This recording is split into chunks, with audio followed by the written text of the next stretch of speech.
Amerikada hech kim och qolmaydi. Bizni tilni aytganda ko'chadagi bomishlar, ya'ni uysizlar, ularning tanlagan yo'li shu. Ya'ni ular kayfu safoni yaxshi ko'radigan insonlar. Ularni kayfi tarqalgandan keyingina ular oshqozoni keyin bezovta qiladi. Amerikada yeb-ichishga $1200 ketadi. Shaxsan o'zimda shunday. Ya'ni 2 ta farzandim va xotinim. Bo'ldi. Mana shuni umuman ketkazmaydiganmi yo'llarini bilaman. Ammo o'zim qilmayman. Sababini aytaman sizlarga. Qanday qilish kerakligini, nima uchun qilmayman.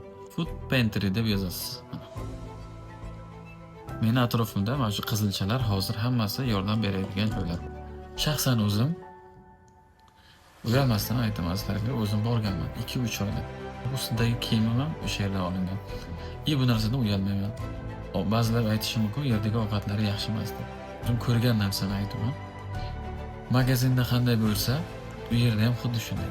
Odam ozgina to'g'ri bo'lishi kerak o'zi uchun ham. Sababi sizdan-da yomonroq sharoitli odamlar bor. O'shalarni o'ylang. Agar shunda ham sizning vijdoningiz shu narsani qabul qilgan bo'lsa, unda marhamat. Bemalol borib, o'sha yerdagi narsalarni olishingiz mumkin.